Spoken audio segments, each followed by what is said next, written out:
I am so pleased to have author Eunice Trotter on the show today to tell us the story behind her story, the new book, Black in Indiana. Good morning, Eunice.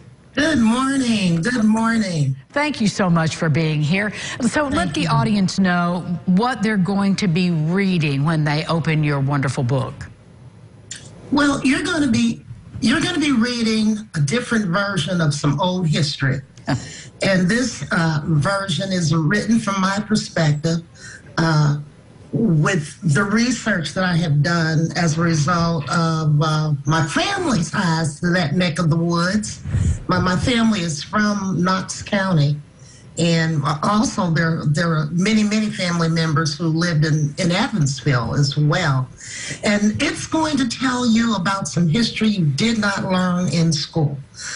You've heard about slavery, you know that it existed, but what we've been taught always is that slavery did not exist in the North. And Indiana is considered, of course, a northern state.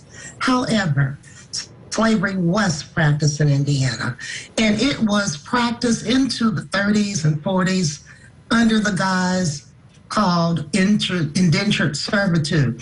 Now, in school, we learned that indentured servitude was a method by which young people came from Europe and had their passage paid, and they arrived in this country and worked for a few years to, pay for the cost of their passage. But the indentured servitude for African Americans lasted 30, 60, 90 years. And most importantly, they had no choice. If they did not agree in a contract to indentured servitude, they were taken south and sold into slavery, the more harsher form of slavery. Not to say that the indentured servitude form practiced in Indiana was any different than that harsher form of slavery. Well, Eunice, this is, we hear so much now about telling Black history from a Black person's perspective and revealing that. And so that sounds like what the goal of your book is, to let people know that the stories we've heard are only a piece of the story, even if true. Well, exactly. Now, in Knox County, indentured servitude and slavery were practiced by the highest officials in the land, including the man for whom Vanderburgh County is named. It was just a way of life, and it was practiced as a means to provide labor for many, many, many projects, particularly agricultural and construction projects. It was slaves and indentured servants who built Grouseland, for example, and I'm sure there was some of that labor used in many of the major projects there.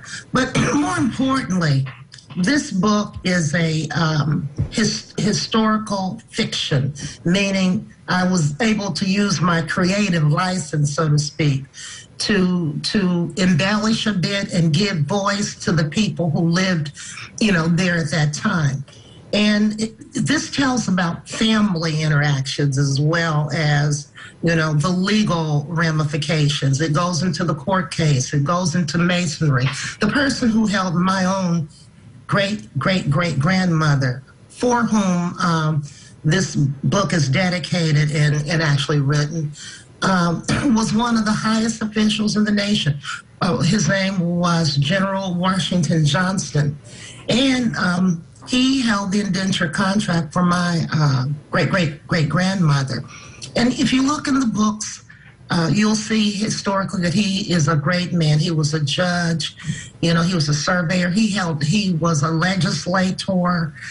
He held many, many important positions. Today, there's a huge monument in his honor at the Green Lawn Cemetery in Vincennes.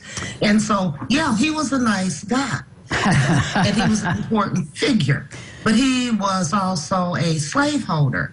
And that's the kind of truths I think that as a nation we have to come to terms with in order to have peace, in order to make progress in this nation, and in order to be that one, that whole that, so many of us strive to be.